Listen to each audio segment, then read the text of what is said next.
Hello and welcome back to another week of Sambo iRacing. We're back in the Mazda MX5 Rookie Edition with the rookie setup, everything at default. This time we are at a track guide at Navarra Speed Circuit. If you're new to my channel, what we do is a hot lap and breakdown, and we're back in the cockpit one final time with the driving line on. Any questions, let me know in the comments, and let's start the hot lap. Alrighty, let's start the hot lap.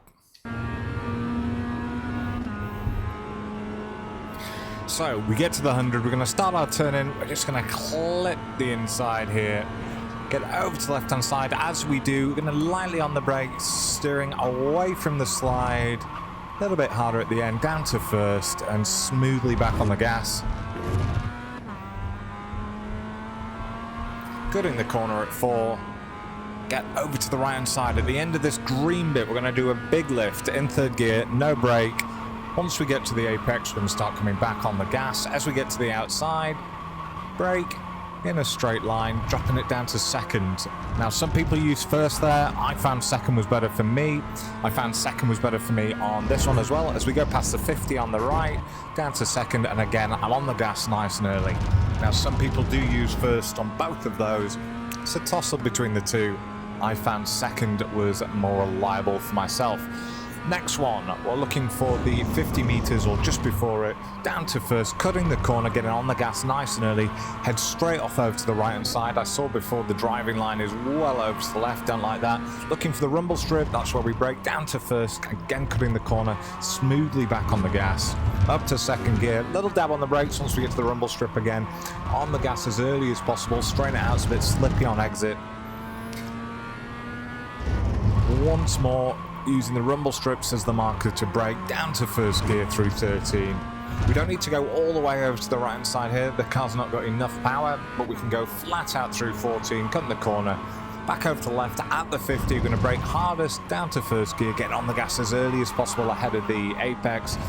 Again, you might need to do a little bit of correction on exit. As we charge towards the line, and over and across in a 156.610. Park up safely, grab a sandwich, and let's do the breakdown. Right, breakdown, but we'll charge through it. It's quite a long lap.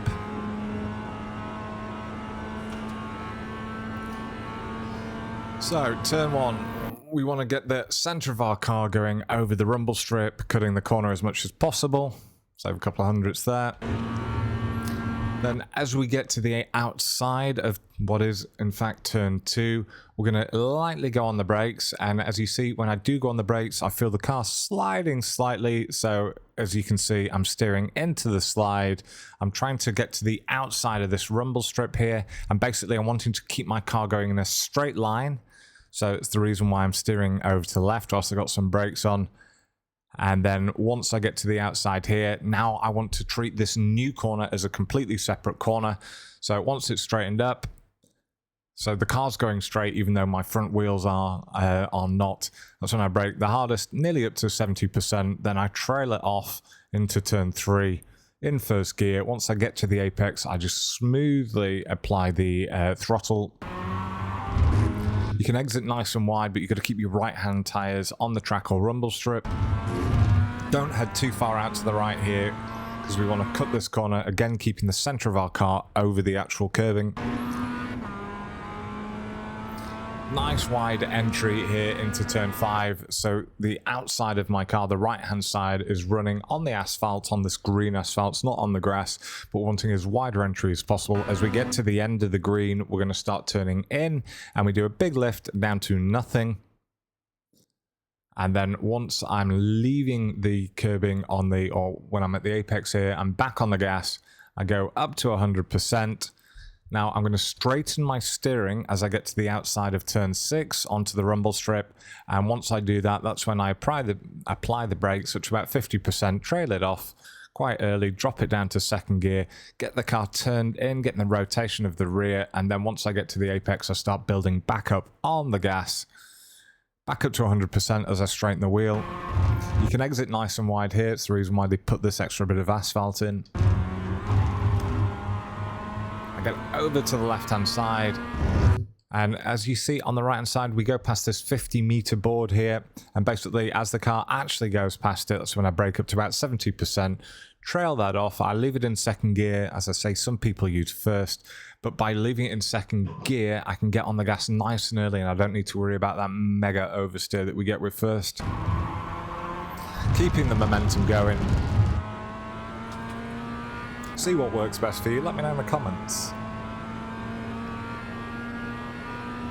Right, the next one. So it's midway between the 50 and the 100. There's actually this little signage board. It's got nothing on it here, but that's my marker. So as I get to that, I think it's a flag board.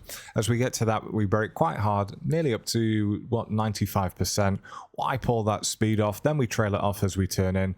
We're really wanting to cut the corner here, and we're getting back on the gas as we do so. We're back on 100% nice and early doors.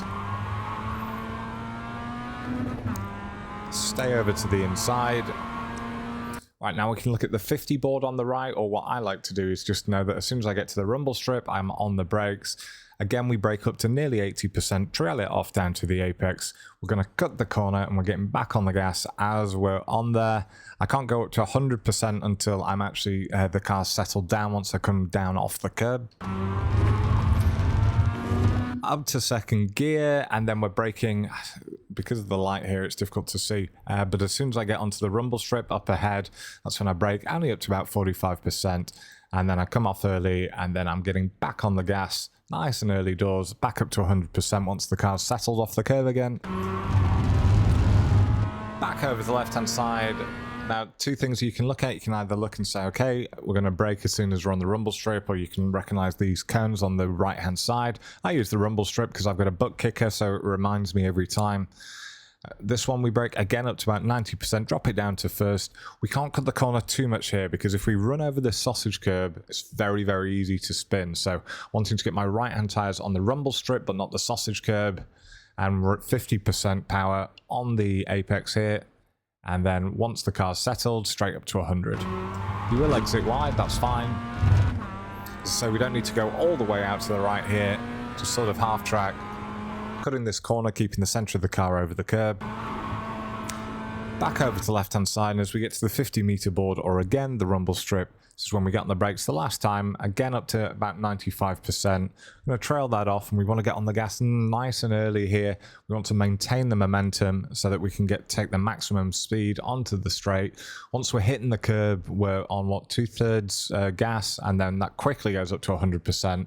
As I leave the curbs, I am actually having to do a little bit of counter steering, as you can see here, just to straighten the car out. And there we have it. That is the breakdown lap. We have one final version coming up next with the driving line on without me talking. I hope you enjoy it. And if you don't, fuck you.